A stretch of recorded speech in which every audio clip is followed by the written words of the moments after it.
Turley's out. What promised to be a battle for his city council seat ended before it began. Allergy alert. Pollen levels hit a record high. What could this mean for your allergies? And in-state rivalry. This Friday's game against Utah State could be bigger than you thought, especially if you're an Aggie. I'm Lakia Holmes. And I'm Angela Santos. It's Wednesday, September 28th, and in Utah, it's 12 o'clock. From KBYU and the BYU Department of Communications.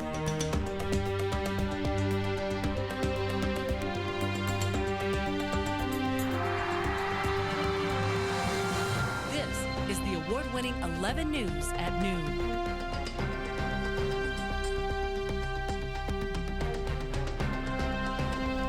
Turley is not a member of the Provo City Council anymore. The City Council was poised to remove him from his office on ethics charges, but it never got to that. News reporter Lydia DeFranchi was at the meeting. Lydia, were they ready to oust him? Yeah, this special city council meeting had just one goal, and that was to talk about the charges against Steve Turley. Now, his lawyers told us that he was going to be fighting to keep his seat. But in a last-minute twist, Steve Turley resigned of his own accord. 8 o'clock came and went, but still no Provo City Council.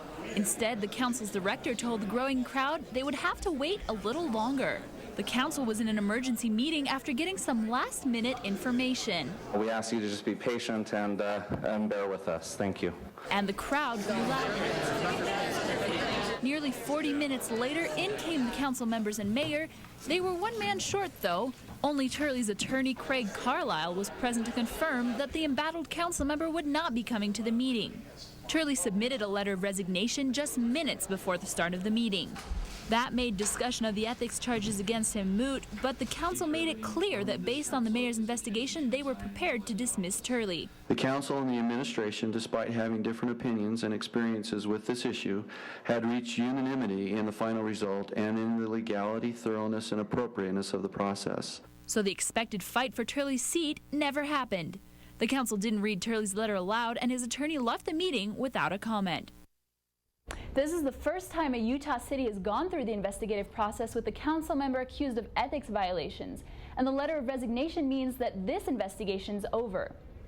And in earlier statements, Turley's attorneys had mentioned some concern with the legality of the process and the investigation. And in fact, some people are still calling for a review of the state ethics law, but this is not the case that's going to be setting the precedent. That'll be interesting to see what happens. Thanks, Lydia. Thanks, Angela. The group that first brought complaints against Turley were at the meeting, as were his personal supporters, and all were shocked to hear that the council member had resigned. I was a little surprised by the resignation. He's, kind of dug in his heels and fought it along. He truly feels he's not guilty of what's going on. And I'm not surprised that he didn't show up because it would have been an embarrassment probably for him. Also the fact that he was never given the opportunity to face his accusers, that until after the report was made that accused him of violations, did he finally get to see the evidence against him? I believe that the mayor has done everything he was legally responsible for doing. Turley still faces 10 felony charges in a criminal court in November. The city says the council has not decided how they'll fill Turley's now empty seat. The newest proposal to add Utah's 4th congressional seat would split Utah County in half. The dividing line is roughly along Interstate 15. Some Utah Democrats are concerned that the plan favors Republicans, but it's still passed easily in committee. They will meet one more time for public comment before the plan goes to the legislature on Monday. The LDS Church is buying one more property on the block next to the Provo City Tabernacle. 11 News reporter Alfredo Carrera tells us what this new purchase is about. With the green light from the City Council, the LDS Church is moving forward with the purchase of the land where the Hotel Roberts stood years ago. The LDS Church will buy this property for $500,000, and they say they will investigate it until December 31st, when they will close the sale or terminate the agreement. The church also bought the Travelodge Motel and the Tres Amigos restaurant in August, and with these properties, they'll own almost the entire block of land except the post office. The owner of the restaurant says he's excited to move to a new location, but sad to leave a place where he worked for 20 years. The Provo Economic Development Director says he's looking forward to the changes this might bring to Provo. that we're excited that the church is taking an interest in the downtown. As you can see, as you look around, there's a lot happening in downtown Provo right now. In Provo, Alfredo Carrera, 11 News. The LDS Church has not announced what they'll do with the property just yet, but some say they hope there will be an announcement during General Conference this weekend. The parents of missing West Valley mother Susan Powell now have temporary custody of her children. Chuck and Judy Cox argue that Josh Powell is responsible for their daughter's disappearance and say he cannot provide a healthy family environment. Powell says he has nothing to do with Susan's disappearance. The judge placed the boys with the Coxes until the end of the hearing. A man who pleaded guilty in the murder of a retired BYU professor is thinking about taking it back. Benjamin Reddick says his attorneys pressured him to take a plea bargain, so he pleaded guilty in the murder of Kay Mortensen. Reddick can ask for a change anytime before the judge pronounces a sentence, but if he does, the judge does not have to grant the request. Still to come on 11 News at noon, protecting pets. Why the bad economy is forcing more and more Utahns to find new homes for their furry friends. And I'm Chelsea Tobar, live at the BYU Career Fair. Are you getting close to graduation? I'll tell you about the dozens of corporate recruiters looking to hire people just like you when 11 News at noon returns. Job-hungry students joined employers from all over the country hoping to get a jump on the job hunt at BYU's Career Fair today. 11 News reporter Chelsea Tobar is live at the Wilkinson Center. And Chelsea, what does it take for soon-to-be graduates to land a job in this economy? Yeah, well, you want to be able to tell that times are tough with the number of employers that are here and the number of students that are here ready to turn their charm on. Students lined up early hoping to meet with recruiters and land that dream job. Dozens of employers have set up here in the gardens and hundreds more in the ballroom to scope out BYU students and see what they've got. Dressed to impress and with crisp resumes on hand, both students and employers came prepared to do some networking. Coordinators expect thousands of students to show up here today. Joining me live now is man behind it all, Alec Pratt. Alec, why do employers choose to come to BYU? BYU is a popular school in the recruiting world. Recruiters know about our honor code here at BYU, and they look at that as something that they want in their potential employees. And so they come here to find employees that are going to be honest, and, full of integrity, hardworking people.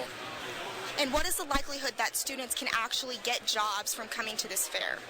I couldn't give you a number or anything, but there's a pretty good likelihood that several students will leave here today with either an internship or a full-time position lined up.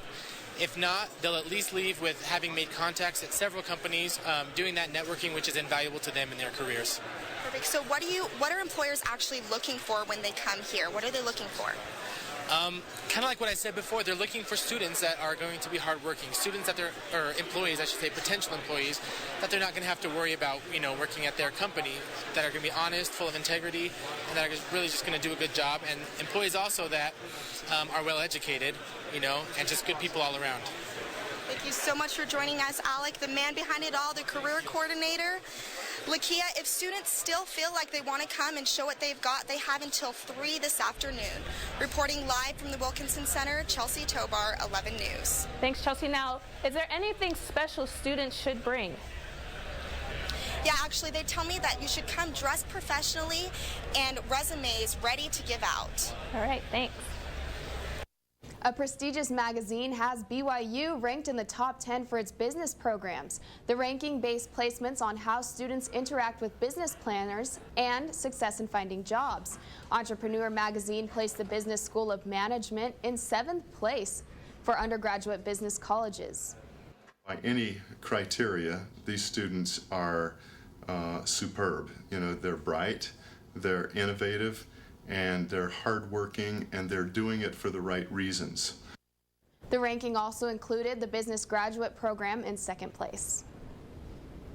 The downward shift in the economy means tough times for many, including the family pet. 11 News reporter Janae Anderson shows us how the recession is pushing some four-legged friends to the street. These playful paws at the Linden Animal Shelter may tug at your heartstrings, but since the economy went south, more and more animals like this guy are without a home.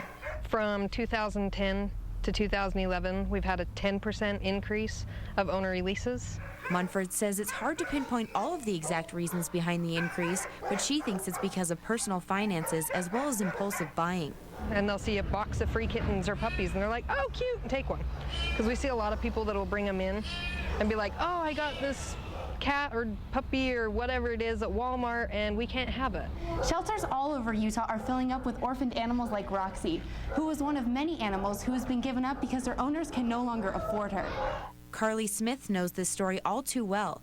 She once had a golden retriever named Charlie, but says she gave him away because she couldn't afford to keep him. When I got Charlie, I really needed a best friend. And he was my best friend. It was really sad giving him away. Smith says it took her 2 weeks to find a home for Charlie, but now he's living with a family friend and doing just fine. In Linden, Janae Anderson, 11 News. The Northern Utah Animal Shelter says to look over family finances before purchasing a pet. They also say you should look for alternative homes for your animal if you can no longer keep it. When 11 News at noon returns, allergy attack. Are your fall allergies going crazy? Blame spring. We'll explain. Post-it wars. Office buildings are going postal for Post-its. And fall flavor. We've already had a little bit of taste of sunshine, but is it going to stay? Your 11 weather when we return. Fall allergy season is here, and health experts called this the longest and worst allergy season in years. 11 News reporter Jake Davis went out to see why this fall is so different from the rest. Celia Rawlings says most September mornings she wakes up itching, sneezing, and feeling tired. She used to think it was a cold, but now knows it's her seasonal allergies, and they are back in full force. They've been really bad this year. My kids have had them really bad this year.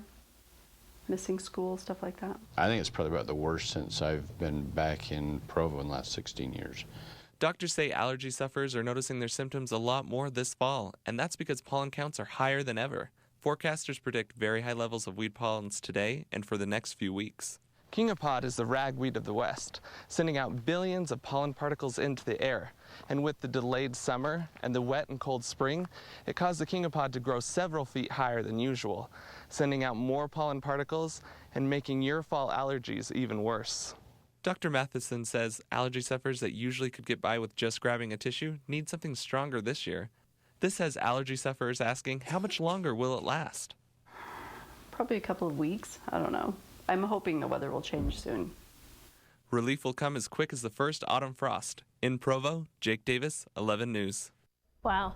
Doctors also recommend keeping your windows closed and turning your air conditioning on to recirculate and filter the air.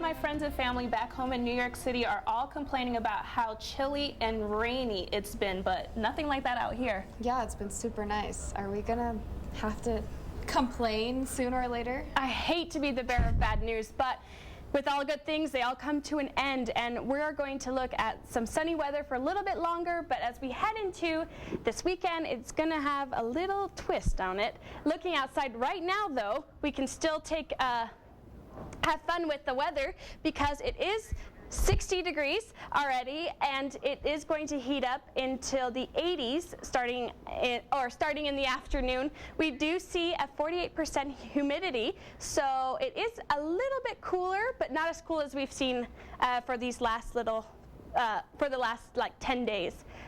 Looking for your commute, it is going to heat up to 80 degrees by this afternoon, and you're going to see mid-80s when you drive home today with mostly sunny. So make sure you have your sunglasses and blast that air conditioning or roll down your windows because it is going to be a warm commute home today. Looking across the United States, we see a few storms right here in on the border of Canada and northwestern United States. We see East Coast getting a lot of storms because of those hurricanes. That's why, Lakia, your friends are experiencing so much rain outside. But that's okay for us because while the rest of the United States is taking the brunt of these storms, we get to have beautiful, beautiful weather. So for our highs today, we're looking at 80s in all over Utah with 83 degrees in Logan, 88 in Provo, and of course we're going to see that 90 in St. George with 95. Looking at our 5-day forecast, we see 90s all across the week, and then I hate to be the bearer of bad news, and this is where it comes. You're going to see 20% chance of rain with Saturday and Sunday. But that's okay because here up in northern Utah, we are going to see about the same pattern, what we usually see. Friday night, we're going to have our Utah State game. So make sure you have a jacket because that is during the night. And of course, on Saturday and Sunday, we are going to see a few clouds with general conference, but that's okay because we only have a 20% chance. So that means 80% chance we don't have rain. So our odds are looking good. So if you go up to general conference, maybe just throw an umbrella in your car or in your purse or whatever. Just in case. Just in case. But it's only, you have over 80% chance that it won't rain. Pretty good odds. All right, thanks, Sarah. And Rachel Schwartz is here with sports. And if you thought that the game against Utah was big, wait until Friday. Yeah, this Friday, BYU gets its chance to redeem itself against the Aggies. Rachel, what do we got for this Friday? Yeah, you know, next on sports, we're going to see just how big the BYU-Utah State rivalry has become.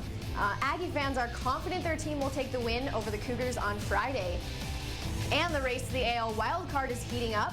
Can Boston hang in there for their final game of the regular season? Sports is next. Stay tuned.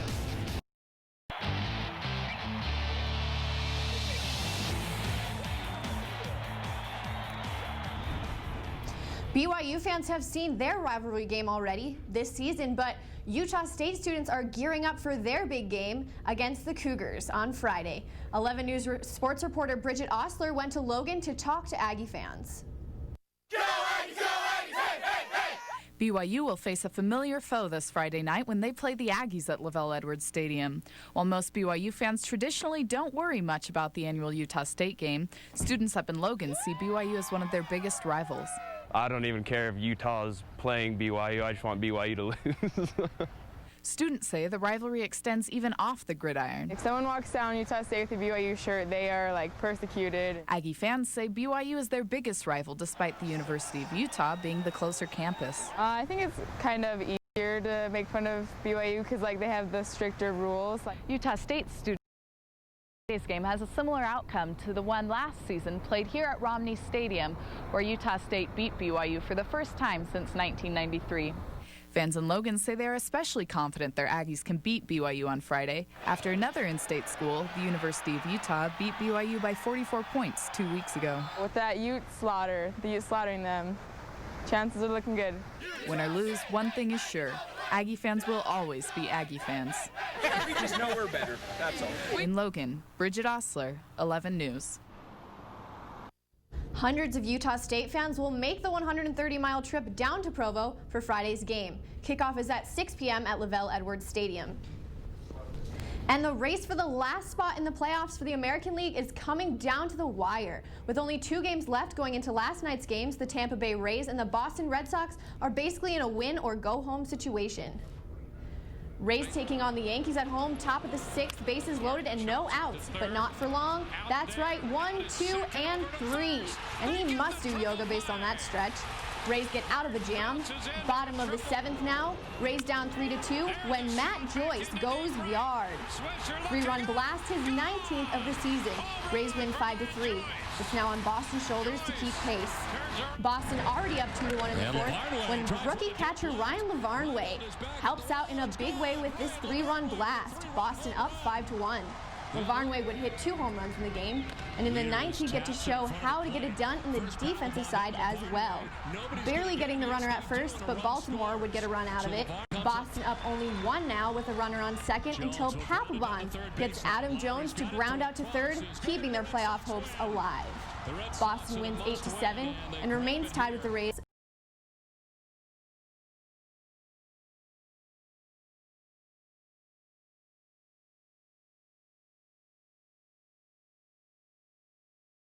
in Major League Baseball history. Might be pretty exciting. Oh, I'm really hoping that doesn't happen, but it's definitely going to be an interesting series to see. I know, you being from Connecticut, huge Red Sox fan. Oh, but yeah. Fingers Don't crossed. want to see them lose. We'll what see happens. I guess we'll see what happens. Thanks, Rachel. Still to come on 11 News at noon, sticky standoff. These companies have turned office supplies into battle gear. We'll show you how it all started.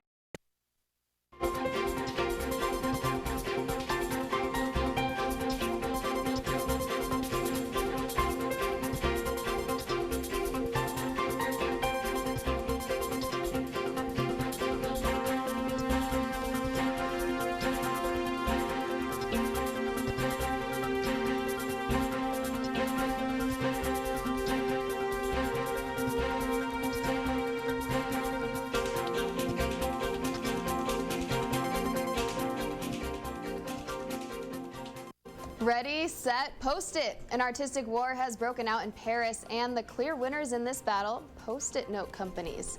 It all started at a computer gaming company when they put a sticky note Pac-Man design in their window. Buildings across the street quickly fired back, and now hundreds of artistic designs cover the windows of Paris office buildings. Workers say they spend hours designing their art, planning color palettes, and creating their masterpieces. Now my question is, if they're spending hours doing this, then when do they actually get work done? Yeah, that's what I want to know. Seem like Are they getting paid for making little designs on the windows? I don't know. Who knows? Well, that's 11 News at noon for Wednesday, September 28th.